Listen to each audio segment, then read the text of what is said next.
Today we're tackling a subject that's at the forefront of global discourse: the complex interplay of multiculturalism, immigration, and cultural diversity. From the streets of Stockholm to the suburbs of Sydney, the cafes of Berlin, the boardrooms of Toronto, different communities worldwide are engaged in a profound dialogue about identity, belonging, and social cohesion. As nations become increasingly diverse, we're undoubtedly confronted with both challenges and opportunities. So how do we balance the richness of cultural exchange with the need for shared values? What does integration mean in a world where borders are more porous and more contentious than ever? To help us navigate these waters, I'm joined by a special guest who brings a wealth of experience to our conversation. We'll examine how different countries are approaching these issues. We'll explore success stories and confront uncomfortable truths. So today I have Jens Heycke. Jens Heycke was educated in economic and Near Eastern studies at the University of Chicago, the London School of Economics, and Princeton University. He worked as an executive in several technology startups, including one that created the first internet-capable mobile phone. Since retiring from high tech, he has worked as an independent researcher and writer on culture and ethnic conflict, conducting field research in more than 40 countries from Botswana to Bosnia. He is an internationally competitive master cyclist, winning a bronze medal at the World Masters Games. Let's get into it.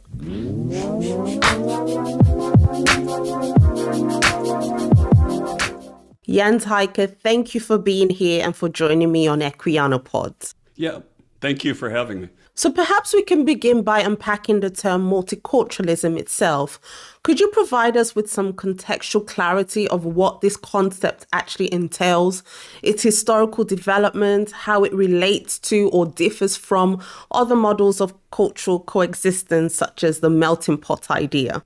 Yeah, I think that's an excellent place to start, because I think a lot of times when people talk about multiculturalism, they talk past each other because they're talking about different things.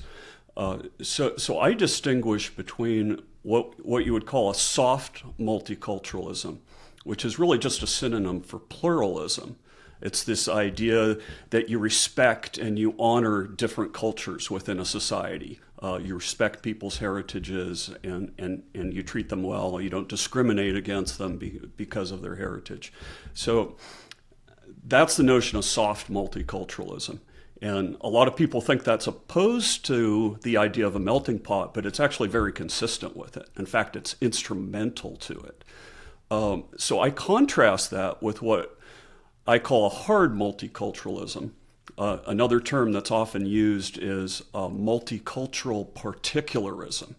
And that's the notion that people from different ethnic and cultural backgrounds either cannot or should not form any sort of shared identity. That it's either just impossible or it's a bad goal in the first place for people of different ethnic backgrounds to come together and have a shared sort of identity.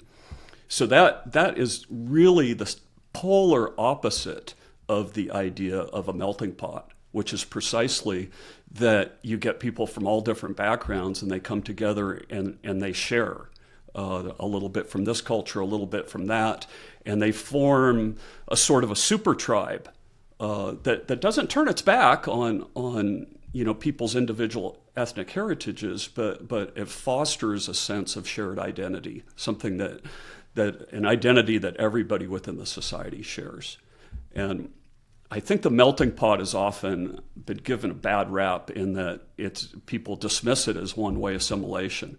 That in the case of the United States, somebody comes from Mexico or they come from Africa and they have to give up honoring their cultural background. And that is not what the melting pot is about. It's about incorporating the contributions of different cultures and into something that everybody shares and everybody can feel proud of. I think you definitely hit the nail on the head there in terms of the melting pot ideal having a bad rap, whether that's from people who sort of enter the host country and they feel that they have to shed their ideals, their culture, their history, or their heritage, or whether that's those in the host country who feel actually this influx of this amount of people is going to erode our shared values, our shared points of references, and so on and so forth. So I think there's definitely an argument there of why people may feel that actually the melting pot ideal is a little bit out of touch. But tell me a little bit about you. Tell us a little bit about yourself, why you wrote the book. The book is actually called Out of the Melting Pot. And, you kind of navigate through America's history, its past, what may lie ahead in the future. So what problem were you sort of tackling, or what problem were you trying to solve? Sometimes when I read reviews about your book, I would see, a few instances where people would say that, that it's a warning. Your book serves as a warning. So what are you warning us about? Yes. So the first thing I should mention, and what you kind of get to, is even though the book has America in the subtext of the title, it's actually not about America per se.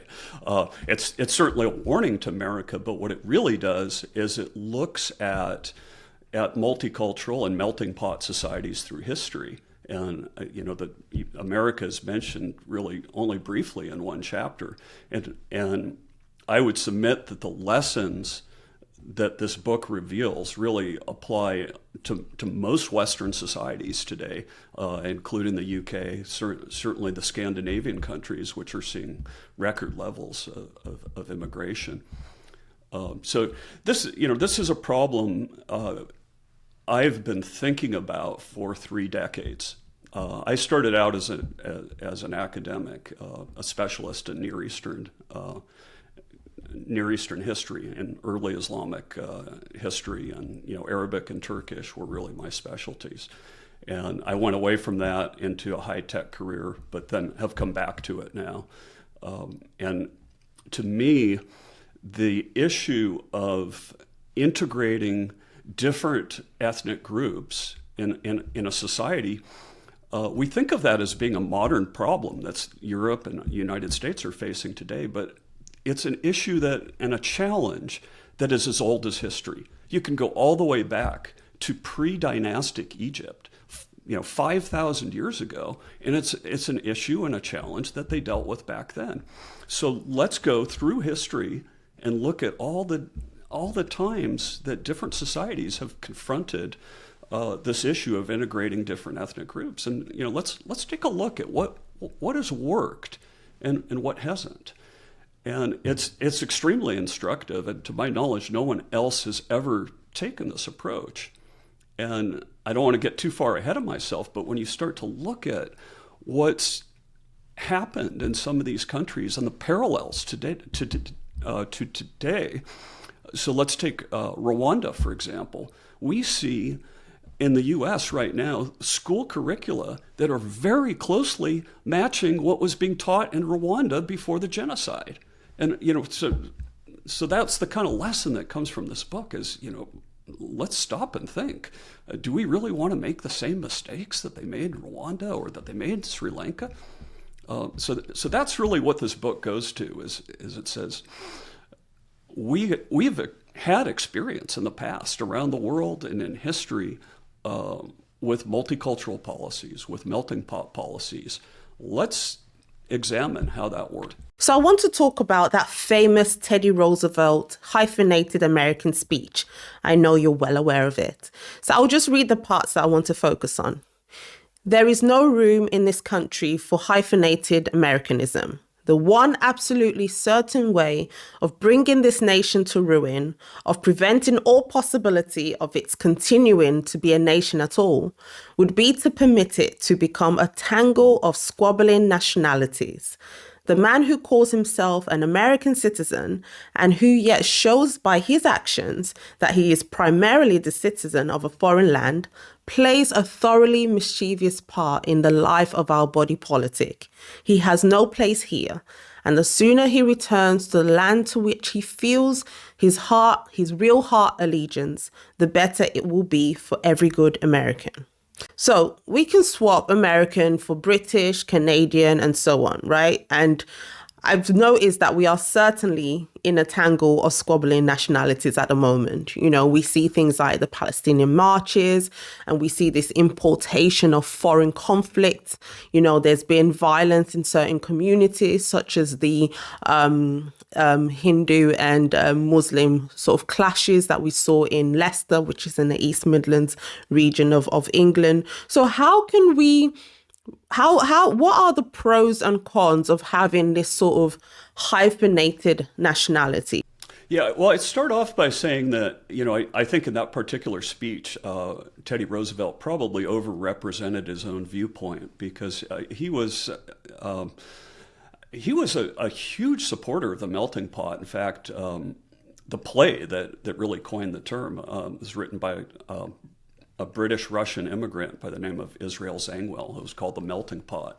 And that play specifically endorsed the notion of people coming here and contributing to this greater whole, and not really turning their backs completely on their ethnic origins. And, you know, Teddy Roosevelt absolutely loved that play and the concepts it represented. So the no hyphenated American speech, I think was probably, it wasn't really the most accurate representation of his overall viewpoint. So, you know, that's the first thing I would say. The other is that, you know, I do think this notion of a super tribe is very much possible with people maintaining separate, you know, maintaining their own heritages to a certain degree. Although what I would say, what's really interesting is the people who favor multiculturalism, they talk about how different groups can't be, quote, quote, melted into the greater whole. Yet these very same people who advocate that create categories like Latinx and Asia Pacific Islander and BIPOC. I don't know if you have that acronym in the UK. Yeah, we have BAME, so Black, Asian, Minority, Ethnic. Yeah. And, you know, what does that do? That insults your individual ethnic heritage. If you come from Kenya or you come from Mexico, you have cause to be proud of that background. Yet you get lumped into this category, melted into a category that's meaningless. It's nothing more, you know, than a skin color chart. You know, I grew up in a Basque community where people are very proud of being Basque, and now they're just called Latinx, which they don't even speak Spanish, right? They speak Euskara. And to me, that's an insult to the actual heritage they have. So in some ways, you know, I think the melting pot respects people more because it treats everybody as Americans rather than lumping them into categories that are just based on skin color and you know, not honoring their actual heritage. You know, if you come from Nicaragua and you're a Mosquito Indian, you have a very distinct culture, and to lump you into this category of Latinx or Latin, I guess they say sometimes, is just it's denigrating to your background. And you know, I think that's where the melting pot is superior, because if nothing else, we're all lumped in. If we're lumped into any category, it's a category that unites us all, and not you know, these separate silos that divide people. So I have a statement here. Mass immigration is a form of cultural suicide for Western nations. So there's this kind of concern that with the rapid demographic shifts that we're seeing now, there's only so much a society can absorb before it loses its core identity. So what do you think of that statement about mass immigration? Is it hyperbole designed to sort of, you know, provoke an emotional response, or does it reflect a genuine and pressing concern? I think there are genuine concerns, but I think certainly in the case of the United States, there's a bit of hyperbole there too. I mean, people, they look at the absolute levels of immigration. They're absolutely the highest they've ever been. But when you look at the percentage, currently we're at about 15% foreign born. That only just matches the levels in the early 1900s, around the turn of the century. And if you go back in U.S. history, that, the amazing thing is you can go all the way back to the beginning, to the first immigrants, in particular the Germans, back in the 1700s. People at the time, Benjamin Franklin in particular, he said, those Palatine Boers, they'll never integrate. They're an island unto themselves, and they'll never ever integrate. Yet they did. We went from 2% of Germans intermarrying to 90% within 100 years. And they said the same thing about the Irish immigrants in the mid to late 1800s. Oh, those terrible Irish. They'll never assimilate. They'll never become true Americans.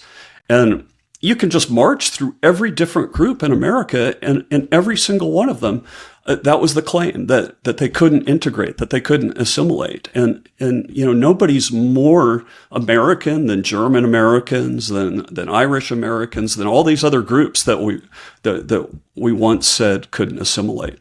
And people will say, oh well, those are white European people. Well, let's look at people who aren't European.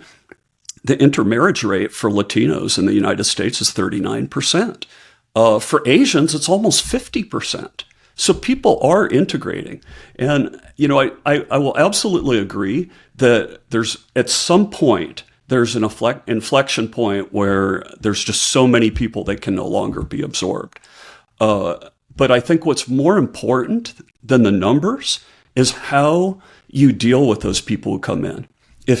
If they come in and you say, you keep your own culture, we're going to treat you differently as a different category of person, this whole multicultural ideal, then I'd say the percentage of people you can bring in is very, very small. When you start siloing people into different groups, you don't want to bring any people in then, because they're all going to be at odds with each other. If you follow the melting pot model, I think you can have a very high percentage of immigrants. And, again, I would refer you to history, that so many times people have said that this or that group could integrate. And for some reason, they always have. And they've become just as good Americans as anyone else. Yeah, and I think closely related to this topic of multiculturalism, we have identity politics. And I think it was in your conversation with Peter Boghossian, if I'm not mistaken, and you mentioned that if we eliminated group differences, that we would eliminate group conflicts. And I just wanted to ask, how true is this? And can we truly eliminate group differences? I absolutely think we can. And actually, let me step back from that. We can eliminate group divisions. And once again, I would maintain that nobody needs to completely abandon their background. What we can do is eliminate this sort of phenomenon where we see people as members of different groups. So one of the most fundamental and basic human traits is the tribal instinct. It's very, very powerful, and it's very dangerous. And that's one of the things that my book shows over and over again. And we know this from sociological and psychological studies that have been done, that all it takes is designating people as members of different groups. And it can be completely arbitrary. It doesn't even have to be based on a real difference. And you immediately have people at odds with each other. Some of these sociological experiments, they divided groups of teenage boys up into, basically a group A and a group B. And they started distinguishing them as groups. And before you knew it, they were having knife fights and they were trying to kill each other. Tribal instinct is very, very powerful. And, what I've seen over and over again, interviewing people from Sri Lanka, I interviewed a number of genocidaires, people who participated, killed people in the Rwandan genocide. And one of the most striking things about these people is that they're very ordinary, because group division, that tribal instinct, has the power to make ordinary people do unimaginably bad things. So it's absolutely essential for us to suppress it in every way we can. As a society, it's one of the most important things we can do is to smooth over those group distinctions, because they get out of hand really, really fast. Yeah, speaking about Rwanda, because that's where my head was at actually when I asked that question. And I know that you do talk about Rwanda a lot in your book, and you go into a lot of detail, in terms of the aftermath of the genocide and how they really fought hard to remove those distinctions between the Hutus and the Tutsis and so on and so forth. And I just wanted to ask, was it easier in that society because they were sort of phenotypically similar, right? And is it more difficult to remove or ignore those group differences in societies where people are sort of more visibly different in terms of when we're speaking racially? So different skin colors and so on and so forth. What do you think about that? Yeah, so, I would say first off, the difference between Hutus and Tutsis, you can sort of tell looking at people, but you sort of can't because there's been so much intermarriage. So you're right. And certainly in the genocide, a lot of Tutsis passed as Hutus and so on. But I would use another example. Let's take Botswana, which has both a black and white population. There's an interesting story I tell in the book about a Botswana embassy official came to the United States. And Botswana is very much a colorblind society. They absolutely forbid any kind of racial or tribal distinction, to the point where I went multiple times to Statistics Botswana, which is, one of the government agencies, and, sort of tried to wheedle my way in and trick people and get them to tell me how many black people there are and how many white people there are in the country. They can't tell you, because they're forbidden to even keep those statistics. So very much a colorblind society. So there was this Botswanan embassy official in D.C., and he moved into this nice Georgetown neighborhood. And an American asked him, they said, how does it feel to be the only black person in your neighborhood? And he said, oh, really? I never even thought about it. It was unthinkable to him. It was like, it would be like if you asked him, how does it feel to be the only person with blonde hair, or the only person who's 5'6" in your neighborhood? It wasn't even on the radar for him. And you see that in Botswana, and if you talk to Botswanas or Tswana people, they experience culture shock when they go outside their country, because there's suddenly this distinction that isn't even part of their worldview that they're exposed to. So I think it is possible, and historical examples I give show that too. We had in ancient Rome black Africans who ascended the hierarchy and became generals. In one case, a guy became consul, and nobody really talked about him being black. He was a Roman, right? That was a distinction that mattered. He was a Roman citizen. Nobody cared that he was black. So I think that is possible. From where we are now, it's really hard to, it's going to take some work to get there. But I think if we keep at it, it will be like, the set of Bridgerton, before long, where people are randomly one color or another, and it doesn't matter. Definitely. And I think something that stops that from happening is this weaponization of history and historical events. So this idea that there are innate characteristics within different groups that cause them to commit certain things in the past. It's funny because one time, I don't know if you remember the Whoopi Goldberg, when she made a statement sort of disparaging the Jewish history and, talking about the Holocaust, and she kind of, summarized it as man injustice, to man. And she got a lot of pushback from it. And I understand why, because when it comes to other events like, transatlantic slavery, for example, people tend to racialize that, right? They tend to claim that it was primarily, or it primarily began, because of race, whereas this was a practice and an institution that transcended race, that happened, centuries before and continues to happen until today. So I get that people were frustrated with that sort of hypocrisy, but in a sense, I got where she was coming from, because when it comes down to it, it is about, injustice. It is about the evil that a group of people did to another group of people, right? Regardless of race, right? But that's why we see atrocity after atrocity spanning over time, different cultures, across cultures. So evil, good, we can't ascribe it specifically to specific groups, right? We're all capable of the most beautiful things and the most heinous things,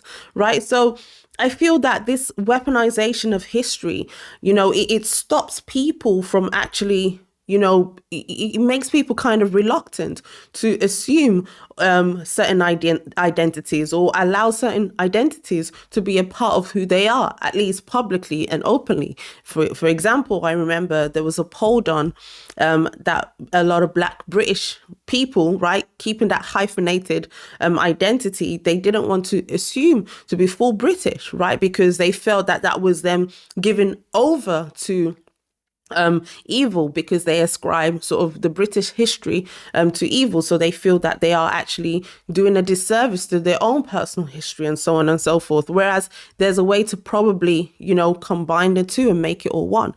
And it's interesting because people are taking certain sentiments from the past and trying to keep them alive today. And that's why you'd hear things like people being traumatized, right? Trauma, haunts them apparently from events that they are far removed from, generations removed from, things that happened centuries and centuries ago, but they feel that physiological effect, of trauma, of pain. So how would people sort of feel comfortable to, being, allowing themselves to, have certain identities if they feel that those identities are innately evil?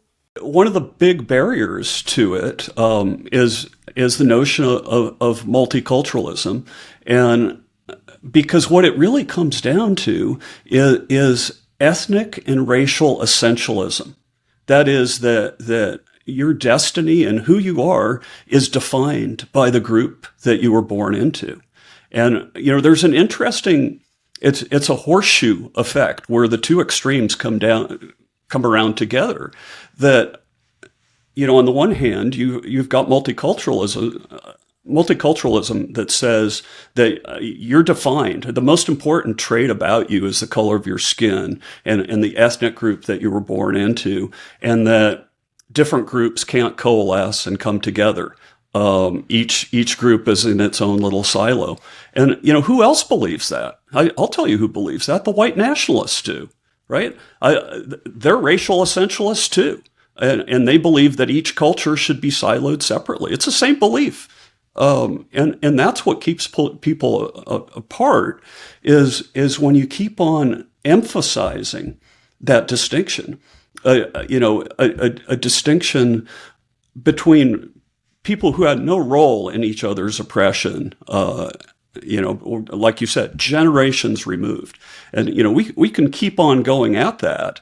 And that's what happened in Rwanda is that you had Hutus who were taught generation after generation that those terrible Tutsis oppressed them and colonialized them. And once again, generations after the fact.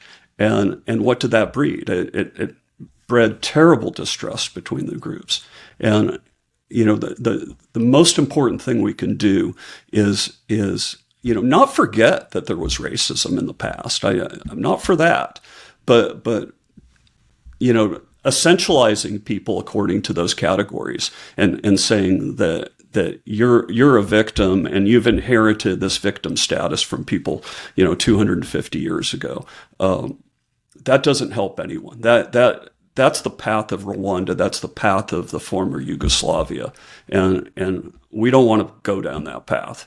We want to be like Botswana, where they and like Rwanda is today.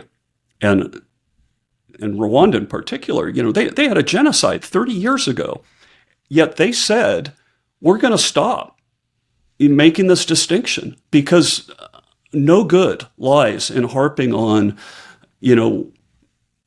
past grievances, because we can, we'll go on for another 200 years fighting and killing each other if we continue that. So that, the path forward is not to forget the past, but it's also not to maintain the past divisions, which is what the multiculturalists are doing. So I saw your conversation on the reality-based podcast, I believe, and you said, and I've seen you say this a few times actually, that the idea of a melting pot ideal is to form sort of a super tribe, right? A super identity. And I wanted to explore this a little bit further with you. I wanted to ask if we're being completely honest about what this actually entails, right? What does this new tribe and new identity actually look like? Apparently we can still retain certain parts of our identity and our heritage and then still be part of this new, right? But isn't that really somehow the issue that we actually have to admit, that to form, that new identity, all have to be willing to sacrifice a huge chunk of their old identity, right? I don't want to be over religious, but it reminds me of that old proverb that comes that in the Bible about new wine and old wineskins, right? The idea is that when new wine was poured into old wineskins, they would burst, under that pressure, right? Losing both the wine and the wineskin. So are we trying to create something new while telling people that they can still keep old cultures, right? Which entails old habits, old ideas, old habits, old mentalities, So I guess the question is this why our societies are bursting under pressure? I don't think so. And, I would use religions in the United States as an example, that you have all these different religions that each adheres to their own tradition. And that used to be a very important distinction in the United States, who was a Catholic, who was a Protestant, who was Jewish. And now it's mostly irrelevant. Nobody talks about, whether the president is going to be Protestant or Catholic. So you can have those differences exist within a society. Once again, as long as you share something. And if you look particularly at the United States, people lose sight of what a syncretic mix it is already. So that not only do people keep their own cultures, but they contribute those and to become part of the greater whole. So you look at American cuisine, American music, and, part comes from the Black African heritage. Things like the picnic come from the German heritage. And when you start to pick it apart, you'll see that American culture is really incorporating strands from all these different cultures. And that's the sort of thing that brings us together is that sharing. And it's the thing that the multiculturalists don't want, because they have this concept of cultural appropriation. If for example, I guess I can't have cornrows or anything like that. I just don't have the hair for it. But suppose I did, right? That would be bad. I'll give you a better example. I think I mentioned this. I grew up in an area that was very heavily Basque. To the day I went off to university, I wore a Basque beret because all my friends had Basque heritage, and I and other people who lived in that area came to kind of share that as part of the unifying culture. And I have to say, I won't wear that Basque beret anymore because people point at me and they'll say cultural appropriation. And what am I doing? I'm honoring the connection with this proud group of fellow Americans, and this notion of multiculturalism and cultural appropriation has taken that away from me. I can't, and it's taken it away from them. We're no longer sharing. We're being siloed. So I think it is possible that you kind of do both at the same time. You have a foot in your tradition, yet there's this other thing that you share, and you bring to the table, all those wonderful things from your own culture, and those get shared around, and everybody is richer for that. And that's why, I think this notion of cultural appropriation is so divisive and so poisonous, because once again, it silos people into different groups. And I would say, if you look at history, the periods of the greatest, human growth, cultural efflorescence, technological, scientific, and everything, it's always been when different cultures came together to form a fusion, whether it was in, the Italian Renaissance, bringing people from Byzantium and ideas from the Far East, or, the golden age of Islam was about bringing Byzantium and the Arab and the Persian traditions together. So, I think one of the greatest things we can do is have that cultural union where everybody brings something to the table, and we merge it together into, like you said, a wonderful new culture that sort of brings us all in together. I think of a country like Japan, and I don't really see them as a melting pot. I don't know if you may agree or not, but when I see and look at Japan, I see that if you want to be a Japanese citizen, there are strict social standards that all Japanese must follow, right? It has a very homogenous system, leaves little room for what is considered different and unique to each person. Now, if you're a foreigner and perhaps do something that's considered, outside the Japanese social system or standards, then they might not be as strict with you as they are with someone who is seen as Japanese and who should know the system and so on. And we see that Japan is a peaceful, prosperous country with one of the longest life expectancy in the world, lowest murder rate, little political conflict. So this is the ideal, right? So why can't we do that here? Why can't we have this system in the West, in the UK or in the US? And why is it that if we try to have this, then it's seen as racist or xenophobic? Yeah, that's a very good point. And there's no question, there are certainly advantages to homogeneity, like Japan has, and Korea has that as well.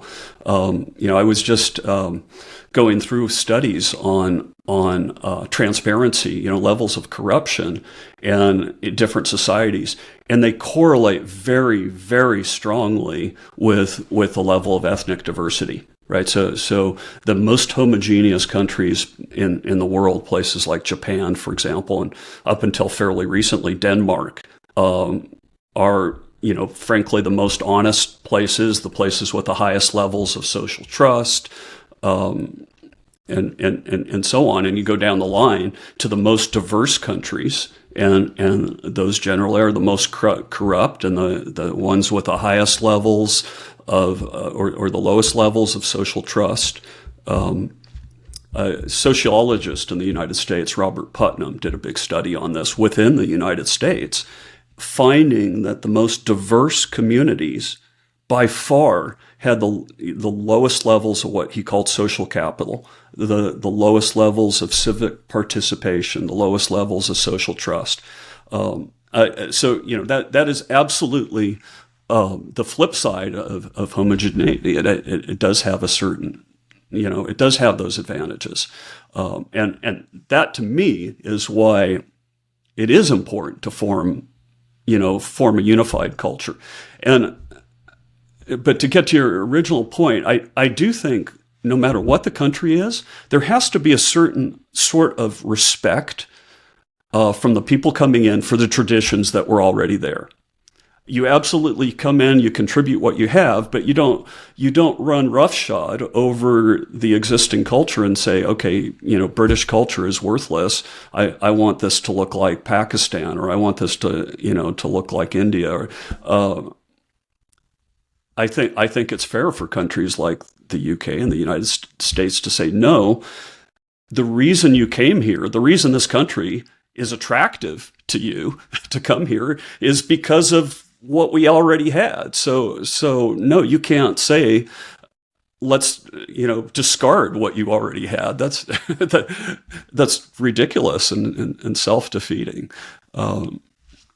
So, I think there's a balance there, though. I don't think the model of where everybody comes to a country and they have to be an absolute mint model of what's already there.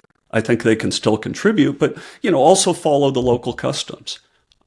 I would not dream of emigrating to Mexico and demanding that Mexicans all speak English and they follow my customs. If I went to Mexico, it's because I like what was there, and I should respect what's there. Yeah, and I think in the same conversation that I saw you have on the reality-based podcast, and you mentioned, the host mentioned, sorry, I forgot his name now, and he was talking about, I think, visiting Italy. I think it was a part of Naples, and it was sort of saturated with sub-Saharan people.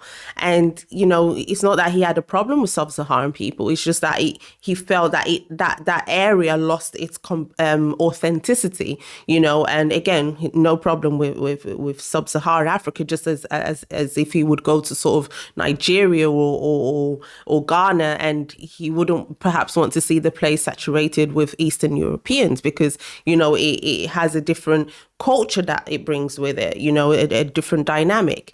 And again, it's not like people have a problem with, people moving freely, that I think that's a very great thing. And that's something that has happened since the beginning of time, migration. But I feel that, with everything, there has to be a sense of balance, right? Balance and order. And, another thing is this kind of disillusionment I see, or shall I call it sort of, cognitive dissonance, where, and this is something I speak, passionately about, where people move to a place and just, completely detest it, completely hate it. They have a deep hatred for the place that they moved to. And there's different layers to this, right? So I'm not talking about people who perhaps fled a place, right? I'm talking about people who chose to move, right? Out of their own free conscious will, like myself, I chose to come here and I choose to be here. I'm not forced to be here. And those same people sort of spout this hateful, ugly rhetoric, about the place that they reside. And I just find it so interesting and ironic and problematic, not only for the country that they're in, but perhaps even for their own self, for their own psyche, for their own well-being, right? You'd have people who freely move to a place and, claim that that place is detrimental to their physical and mental and emotional well-being. And I'm like, well, why are you doing that to yourself? Find another place that might be, good for your emotional well-being and so on. And like I said, it's not about criticizing a place or trying to find ways to improve, but when you have people, claiming that they want to burn a whole system down, and it's like, something that my uncle always used to say, when he would hear people sort of wanted to change systems, of countries they moved to. And he's like, why don't you put that same energy to working to improving the systems in your own country? I know a lot of right wingers kind of use this as a gotcha or talking point, but it's true. If you move somewhere and you're trying to burn that place down, burn its systems down and change all its systems and uproot its systems, then, why not spend that same energy trying to do that to your own homeland so that you wouldn't have had to move in the first place and sort of disorientate or disengage from your own, culture and customs and so on. So I just find this disconnect, very weird and very, very unproductive. Yeah. And, I think a lot of this has been changed by the multiculturalism, certainly in the United States, that's been driven by the elites, in that, past decades, at least in the United States, we've had many, many immigrants come from all over the world who very much want to blend in and adopt the local customs and be great Americans. And we have these multicultural elites telling them, no, you should keep your own culture. You're a victim, you're oppressed, and it's an imposition on you to say have to learn English or to adopt the local customs. And this was most visible to me in a poll they did of Spanish-speaking immigrants. And what this poll found is the first generation, people who just come from Mexico or Guatemala or wherever, that they very much wanted their kids to learn English. In fact, they were opposed to bilingual programs that were both in Spanish and English. They said, I just want my kid to learn English. But you get to the second generation, and the support for that drops by like 30 or 40%. And so what's different? They're here and they're being told that, oh no, you shouldn't have to learn English. So to me, a lot of the difference between the immigration we were getting 20, 30, 40 years ago and what's happening today in the US and the UK is you have, predominantly white elites telling different groups as they come in here that it's an imposition for them to have to learn, acquire any of the customs of their new country. And that's very destructive. And it actually contributes to marginalizing those people and separating us all out as different groups. And I know one thing that people sometimes say is a negative consequence of multiculturalism is a lack of civic engagement. But are we kind of unfairly scapegoating multiculturalism for issues it isn't responsible for? When we look sometimes at some post-structuralist critique, progressive ideas, that rejection of universal truths and objectivity, leading to that erosion of shared narratives, a loss of, common reference points, people having different interpretations of history, social values, you have relativism, you have moral uncertainty, differing expectations of social norms, values, and so on and so forth. So all these have surely contributed to that sense of, disengagement, disillusionment, even among non-immigrant populations in Western societies. So to what extent might this disengagement, rather than multiculturalism itself, explain this perceived decline in social cohesion and participation in civic society? Yeah, well, I think a lot of it's legitimate in that, when people see themselves as members of different groups instead of members of just one bigger society, the standards of behavior go down.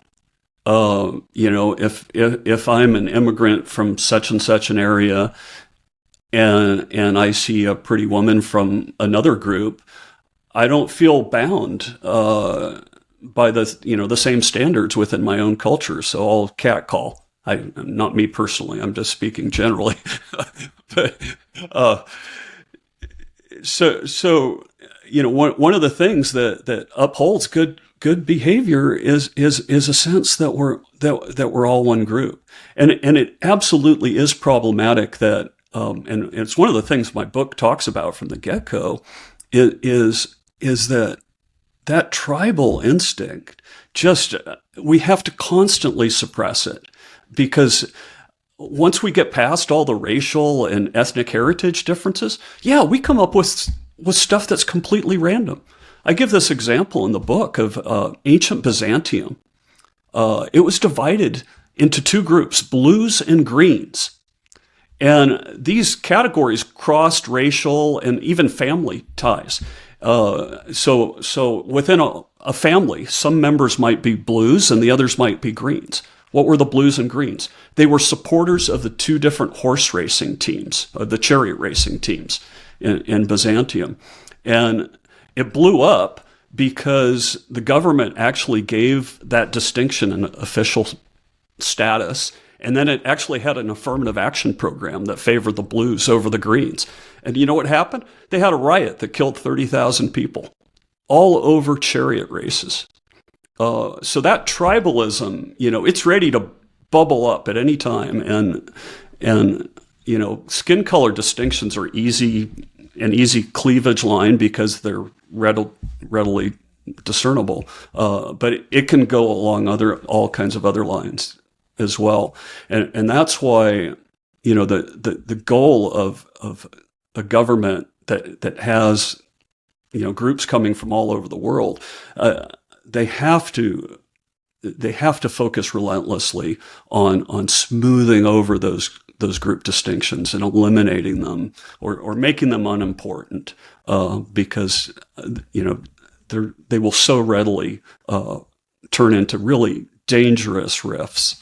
Yeah, and there's so much talk about learning from history and knowing history, but it's like people are knowing, the facts, but not actually taking it to heart and seeing that they're actually, employing the same tactics and thinking that it's going to lead to different results. And it's so annoying because it's like, why do we always have to get to the worst point to, make that turnaround? Like you spoke about Rwanda's in so many cases and how they came up with, was it Umuganda, right? And it's like, yeah, that was a great thing. That was a way to establish or re-establish, that social bond and that unity. But that was born out of death. That was born out of blood. And it's like, why do we always need to get to the worst point, before we realize? And I feel like people are just, going through the same paths, right? Employing, as I said, the same tactics. For example, preceding the Rwanda genocide, you would have demonization of certain groups, again, through the education system, like we mentioned before and so forth,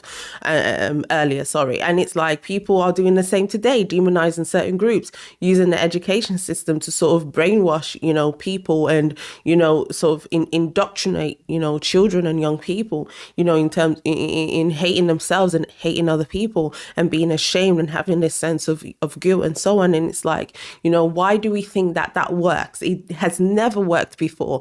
And it's not just yourself, giving this warning, it's others as well out there, Konstantin Kisin, Douglas Murray, Matt Goodwin, and so on and so forth. And yet people are not listening. They're going about these things in a very unintelligent manner. And I know there has been some talk about whether, there are people up top somewhere, the elites, sort of doing this deliberately, in terms of making people focus on, for example, their skin color and dividing people into these separate, silos. And perhaps, yes, because of course there's power in keeping people divided, because when you can divide people, you can control them in very specific ways.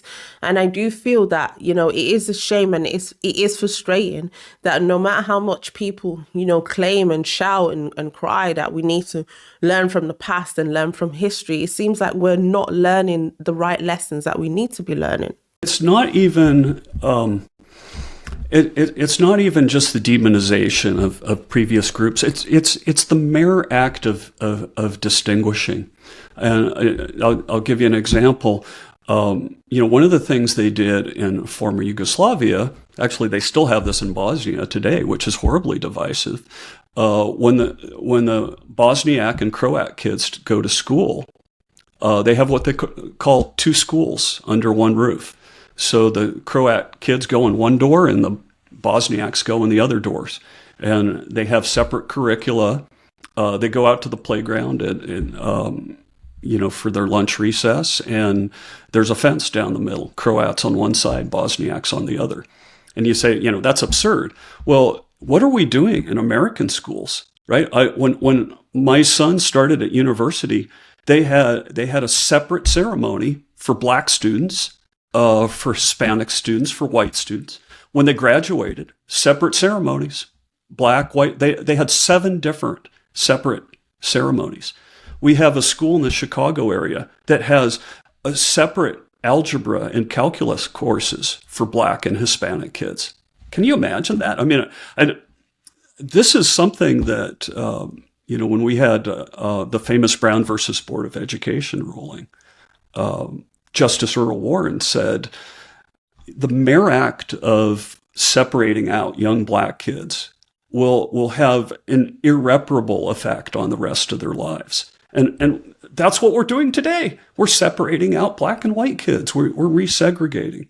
And it's just heartbreaking for me to watch this history, as you said, repeat itself. And, some of us are crying out loud, let's not go down this path. But like you said, I'm not sure how many people are listening.